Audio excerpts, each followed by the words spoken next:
میری عادت ہے میں جب واپس جا رہا ہوتا ہوں اور ٹریفک بہت ہوتا ہے تو واٹ آئی ڈو از میرا ڈرائیور میرے ساتھ ہوتا ہے, میں پیچھے آنکھیں بند کر کے ایک پاور نیپ لے لیتا ہوں. اور صبح کے وقت اکثر یہ ہوتا ہے کہ آج کل تو عروج نے میری سی ڈی پلیئر خراب کر دیا گاڑی کا, ورنہ مارننگ میں ہوتا تھا کہ جب گاڑی میں بیٹھ کے میں آفس کی طرف آ رہا ہوتا تو سورہ رحمان کی تلاوت سنا کرتا تھا.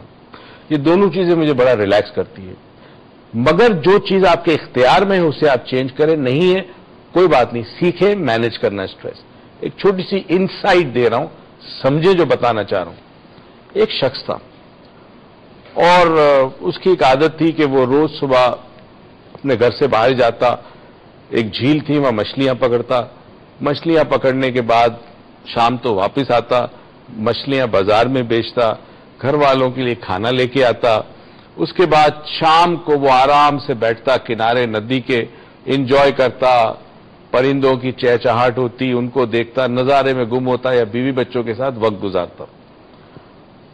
ادھر ایک انجینئر آیا, اس انجینئر نے یہ کہا کہ جی ایک پل بنانے کے لیے گورنمنٹ نے مجھے بھیجا ہے. تو وہ اس مچھیرے کو اس نے بڑے دنوں تک آبزرو کیا اور اس سے کہا تو عجیب آدمی ہے, تو اپنا وقت ویسٹ کر رہا ہے, تو 2-3 گھنٹے کیوں مچھلی پکڑتا ہے, تو پورا دن مچھلی پکڑ. اس نے کہا پھر کیا ہوگا, اس نے کہا مچھلیاں بہت زیادہ تیرے پاس ہوگی, تو پھر کیا ہوگا, جب مچھلیاں زیادہ ہوگی تو تیرے پاس پیسے زیادہ ہوں گے.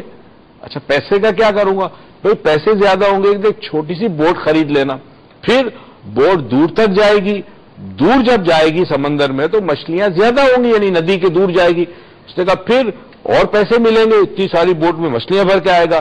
اپنے ساتھ ایک نوکر رکھ لے, پھر اب تم اور نوکر دونوں جال ڈالنا, مچھلیاں اور زیادہ آئیں گی. پھر جتنی مچھلی آئے گی پیسے ہوں گے, ایک بوٹ اور لے لینا اور لوگوں کو نوکر رکھ لے. پھر کرتے کرتے فائنلی وہ جو پڑھا لکھا شخص تھا, شہر کا انجینئر تھا, اس نے کہا دیکھ بھائی تیرے پاس بہت ساری کشتیاں ہوں گی جو صبح سویرے نکل جائے گی مچھلیاں پکڑے, تیرے پاس بہت سارے ملازم ہوں گے جو ان بوٹس میں جا کے مچھلیاں پکڑیں گے, شام کو مچھلی آئیں گی, منڈی میں جائیں گی, تیرے پاس پیسے ہی پیسے ہوں گے, تجھے زیادہ کام کرنے کی ضرورت نہیں ہے. اس نے کہا پھر تو آرام کرنا, ریلیکس کرنا. اس نے کہا بات سن, میں ابھی کیا کر رہا ہوں, ابھی بھی تو میں ریلیکس زندگی گزار رہا ہوں. تو جو بات مجھے بتا رہا ہے, اتنی بوٹیں, اتنے لوگ, اتنے آدمی, اس کے بعد کیا ممکن ہے کہ میری زندگی میں سٹریس نہ ہو؟ تو ناظرین جو چیز ہم چینج کر سکتے ہیں اپنی لائف میں, کوشش کریں کہ اسے چینج کریں.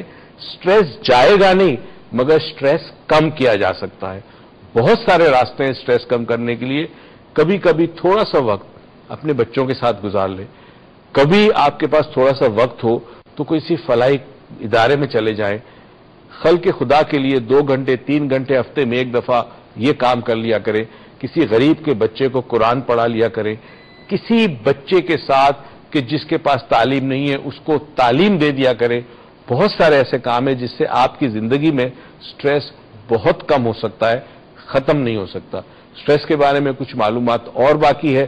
اس مچھیرے کی سٹوری یاد کیجئے, دیکھیں آپ اپنی زندگی میں سٹریس خود کریٹ کرتے ہیں اور پھر چیخو پکار کرتے ہیں اور پھر دھکے کھاتے ہیں, دوائیوں کے پیچھے جاتے ہیں کہ یہ دوائی کھا لوں, یہ دوائی کھا لوں. کوشش کریں کہ سٹریس کو اپنی زندگی میں کم سے کم کریں. اس امید و دعا کے ساتھ کہ پروردگار آپ کو زندگی میں بہت ساری خوشیاں دے اور یہ توفیق دے کہ یہ خوشیاں آپ دوسروں میں بانٹیں. پاکستان پائندہ باد.